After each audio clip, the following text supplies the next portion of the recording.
Hi there.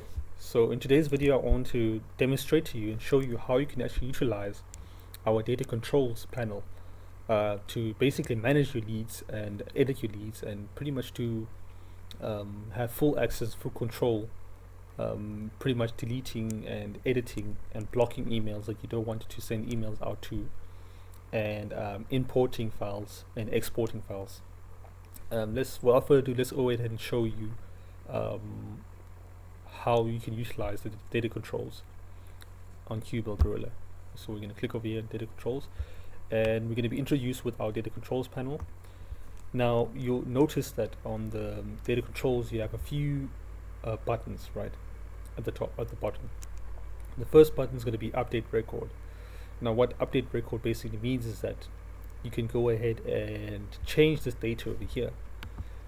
Say example, we might actually know the name of this particular email, right? Maybe we've Googled it, we've done research, and we found that okay, sales at productionmoon.com is actually Alex, right? His real name is actually Alex, the user, the person who owns this domain name. So we can actually refer to him as Alex and go ahead and edit his details right over here. And then we're going to go ahead and edit this one as well.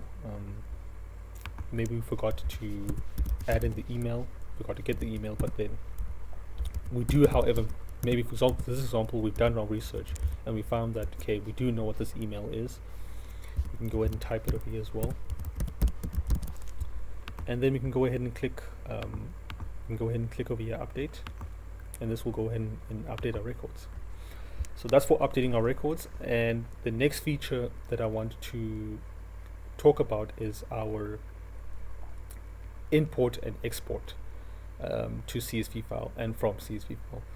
So what this basically means is that you can actually take all of your leads, right, and save them into a CSV file. So you can take your whole database and save it into a CSV file, so you can use it for another autoresponder, which is a useful benefit, which is a benefit of using our software, is that you have flexibility to use it for any other software that you love.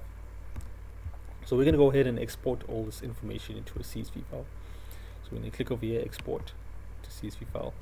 We're going to make sure that it's a CSV file right over here.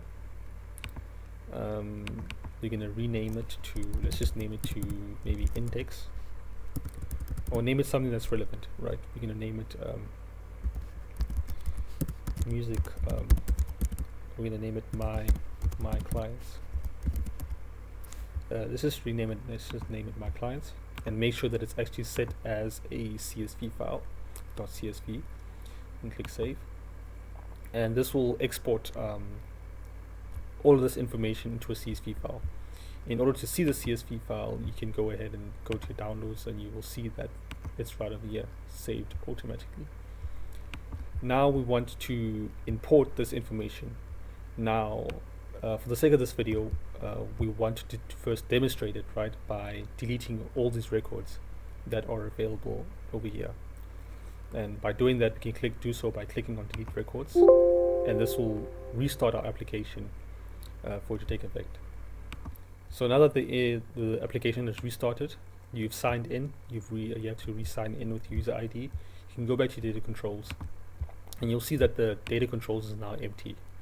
So now what we're going to do is we're going to import all this information that we've pretty much generated and saved into our CSV file back to our data controls panel. By doing that, we can click on import from CSV file, and then we can click on downloads, and then we can go to this file, the CSV file that we've generated, which is called my clients. And there we go. Now our information is now saved. Everything's still the same, everything looks the same, everything's exactly the same, but this is just useful. It's a useful feature to use if you want to use it for another autoresponder. And that's pretty much it. That's pretty much how you go about using our data controls panel. In the next video, I will talk more about how to use our email address blocker feature, which is right over here. I'll touch more on that. And Also wanted to touch more on the follow-up emailer, which is also in the next videos to come. I hope you found this video valuable. If you have any questions, feel free to leave us a email at support@umailgorilla.com or comment down below, and we hope to see you soon.